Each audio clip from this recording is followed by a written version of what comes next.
And Marcia, same here. You know, it's a very important duty that we have as citizens, and looking forward to being able to vote from space, which is pretty cool. You asked what we miss, right? Of course, you know, the things that we always miss, our families. I miss my two dogs. I miss my friends. But you know what? Like Butch said, there are so many people on Earth that are sending us messages, and it makes you feel just right at home with everybody when we're able to have those conversations with our friends and family. नमस्कार दोस्तों, और आज के इस video में एक नई खबर लेकर आए हैं जिसकी चर्चा खूब हो रही है, वो भी आसान भाषा में। वो खबर ये है कि इन दिनों अंतरिक्ष की चर्चाएं खूब हो रही है और अंतरिक्ष के बारे में लोग कह भी रहे हैं, और एक नाम जो सबसे ज्यादा घूम रहा है वो है सुनीता विलियम्स। और चर्चा भी सुनीता विलियम्स की वजह से ही हो रही है। इस साल जून महीने में 8 दिन के स्पेस मिशन पर गई सुनीता फिलहाल 8 महीने के लिए वहां पर फंस गई है। सवाल उठता है कि कैसे फंस गई, पूरी आपको आसानी से समझाते हैं। हाल में अंतरिक्ष में फंसी सुनीता विलियम्स और बूच विलमोर ने धरती से 420 किलोमीटर दूर स्पेस सेंटर से प्रेस कॉन्फ्रेंस कर मीडिया से बातचीत भी की और कई सवालों का जवाब दिया। उन्होंने कहा कि बोइंग विमान का उनके बिना ही रवाना होना और ऑर्बिट में कई महीने बिताना उनके लिए कठिन रहा। साथ ही उन्होंने ये भी कहा कि मुझे स्पेस में रहना बहुत पसंद है, ये मेरी पसंदीदा जगहों में से एक है। नासा द्वारा यह तय करने के बाद वे अंतरिक्ष में रह रही हैं। खराब कैप्सूल में उन्हें वापस लाना बहुत ही जोखिम भरा हो सकता था, इसलिए वो नहीं आ सकी। उनका 8 दिवसीय मिशन के अब 8 महीने से भी ज्यादा तक चलने वाले हैं। 5 जून 2024 को फ्लोरिडा से उड़ान भरने के बाद ये उनका दूसरा अंतरिक्ष दौरा रहा और अब स्पेस सेंटर में 12 लोग मौजूद हैं। इनमें से 2 यात्री इस महीने के अंत में स्पेस एक्स पर उड़ान भरेंगे।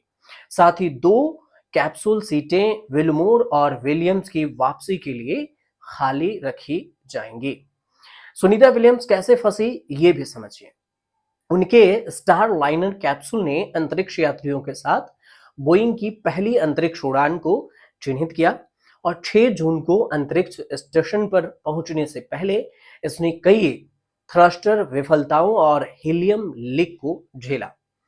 यह इस महीने के शुरुआत में न्यू मैक्सिको के रेगिस्तान में सुरक्षित रूप से उतरा, लेकिन नासा के वाणिज्य चालक दल कार्यक्रम में बोइंग का आगे का रास्ता अनिश्चित बना हुआ है। अंतरिक्ष एजेंसियां ने शटल के सेवानिवृत्त होने के 1 दशक पहले स्पेसएक्स और बोइंग को ऑर्बिटल टैक्सी सेवा के रूप में काम पर रखा था। स्पेसएक्स 2020 से यात्रियों को अंतरिक्ष में ले जाया जा रहा था और स्पेसएक्स से ही जाया जाता था। नासा की भारतीय मूल की अंतरिक्ष यात्री सुनीता विलियम कई महीनों से अंतरिक्ष में अब फंसी हुई हैं। 8 दिनों के लिए गई थी, लेकिन धरती पर अब वापस शायद 8 महीने बाद आएंगी। तकनीकी खराबी बताया जा रहा है और इसी तकनीकी खराबी की वजह से 8 महीनों से स्पेस में वो फंसी रहेंगी। सुनीता विलियम इससे पहले अमेरिका की नौसेना में ट्रेनी पायलट थी। जब सुनीता रिटायर हुई तो वो कैप्टन पद पर थी। इसके बाद उन्होंने अपनी जो जानकारी उन्होंने बताई उसमें कि नासा ज्वाइन किया और फिर सुनीता ने 6 दिसंबर 2006 को अपने पहले अंतरिक्ष मिशन की शुरुआत की थी, जो 22 जून 2007 को खत्म हुआ। सुनीता इसके बाद सफर को तो हर कोई जानता ही है कि सुनीता का इसके बाद का सफर क्या है, लेकिन उनके व्यक्तिगत जीवन के बारे में भी कुछ जानकारी आपको बताते हैं कि व्यक्तिगत जीवन की जानकारी क्या कुछ रही। भारतीय मूल के अमेरिकी अंतरिक्ष यात्री सुनीता विलियम 80 दिनों से स्पेस पर फंसी हुई हैं और 58 साल के सुनीता विलियम अपनी साथी बुश विलमोर के साथ अमेरिकी स्पेस एजेंसी नासा के लिए एक मिशन पर गई। दोनों को इंटरनेशनल स्पेस सेंटर, जिसको आप स्टेशन भी कह सकते हैं, ISS में 8 दिन रुकने के बाद वापस पृथ्वी पर आना था, लेकिन स्पेस क्राफ्ट खराब हो गया और इसलिए दोनों वहां पर से इंटरनेशनल स्पेस सेंटर पर ही फंस गए। अब वहीं पर है सेंटर पर। इस बीच नासा ने कहा है कि 24 सितंबर के बाद ही ये तय हो पाएगा कि space craft Boeing star liner से सुनीता विलियम्स और बुश विलमोर धरती पर वापस लौट सकेंगे या फिर अभी नहीं लौट पाएंगे। ये नासा की तरफ से कहा गया है। कितने दिनों तक सुनीता विलियम्स रह सकती हैं ये भी समझिए। कहा गया है कि सुनीता विलियम स्पेस में जब गई थी उसके बाद ये अनुमान तो नहीं था कि खराब हो जाएगा, लेकिन सुनीता विलियम 5 जून 24 को बोइंग स्टारलाइनर नाम से स्पेसक्राफ्ट से नासा पहुंची और ये अमेरिका की एयरक्राफ्ट कंपनी बोइंग और नासा का संयुक्त क्रू फ्लाइट टेस्ट मिशन रहा। इसी क्रू फ्लाइट टेस्ट मिशन के तहत वो दोनों गई थी। सुनीता एयरक्राफ्ट के पायलट थी, जबकि रोश मिलमोर इस मिशन के कमांडर। दोनों को आईएसएस में 8 दिन रुकने के बाद वापस आना था, लेकिन स्पेसक्राफ्ट खराब हो गया। अब खराब होने की वजह से वो वहीं पर रुकी हुई हैं। स्पेसक्राफ्ट में खराबी क्या क्या आई वो आपको विस्तार से समझाने की कोशिश करते हैं। संक्षिप्त में आप ये समझिए कि सुनीता विलियम स्पेसक्राफ्ट में लॉन्चिंग से पहले ही कुछ ना कुछ दिक्कतें आ रही थी और उसकी जानकारी उनके पास थी, जिसके चलते कई दफा लॉन्चिंग रोकनी भी पड़ी थी। 5 जून को जब लॉन्चिंग हुई थी तो उससे पहले स्पेसक्राफ्ट में ऑक्सीडाइजर का फ्लो कंट्रोल करने वाले एक वाल्व में गड़बड़ी आ गई। ऑक्सीडाइजर ऐसे केमिकल होते हैं जो रॉकेट के फ्लो को जलाने के लिए जरूरी होता है, मतलब रॉकेट जिस ईंधन से जाएगा वो, क्योंकि जब ऑक्सीडाइजर की मदद से फ्लो जलता है तो फिर रॉकेट अपना रास्ता बदल पाते हैं। आखिरकार लॉन्चिंग तो हो गई, लेकिन दोनों को धरती पर लौटना था, तब इस स्पेसक्राफ्ट के हीलियम लीक होने लगा।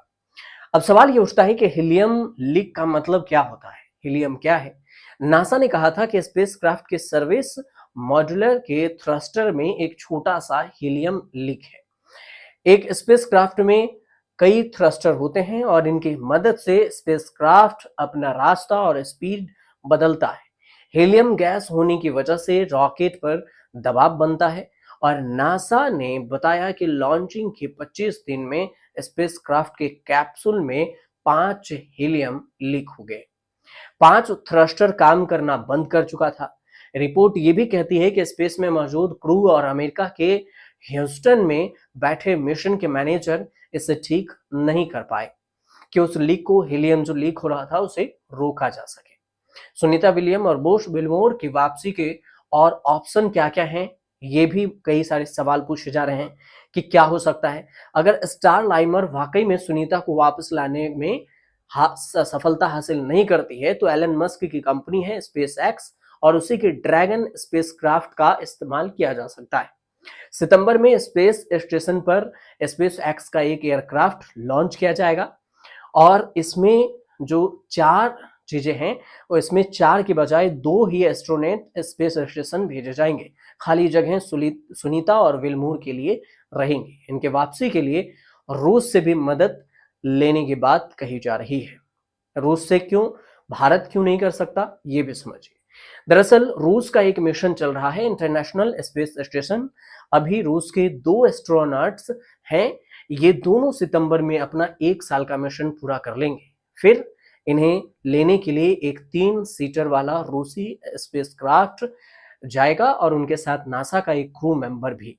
मतलब इस स्पेसक्राफ्ट में किसी के बैठने की जगह नहीं है, इसलिए अगर रूस 5 या 6 सीटर वाला स्पेसक्राफ्ट भेजता है तो सुनीता विलियम्स और बोश विलमोर धरती पर लौट सकती हैं। अब अंत में सवाल ये कि क्या इसरो कोई मदद नहीं कर सकता? इसरो भारत के रिसर्च सेंटर है, भारत की स्पेस एजेंसी है और भारत की स्पेस एजेंसी इसरो के चीफ हैं एस सोमनाथ। सोमनाथ ने कहा है कि उनका कहना है इस समय सिर्फ रूस और अमेरिका ही स्पेस एजेंसी की सुनीता विलियम्स और बोश विलमोर की मदद कर सकते हैं। क्यों? क्योंकि इसरो चीफ ने कहा कि हमारे पास दोनों को लाने के लिए स्पेसशिप भेजने की क्षमता नहीं है, हमारे पास ये टेक्नोलॉजी नहीं है।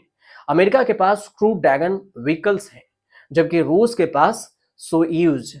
अब सोयूज जो है वो दोनों को इस्तेमाल करके रेस्क्यू ऑपरेशन में ये किया जाता है और सोयूज की वजह से ही नासा का कहना है कि सुनीता विलियम्स और बोश विलमोर की वापसी हो सकती है, लेकिन फरवरी 2025 तक टाली जा सकती है। 5 जून से फरवरी 2025 तक सुनीता को स्पेस स्टेशन पर 8 महीने से ज्यादा का समय लग जाएगा और तब वो आ पाएंगे।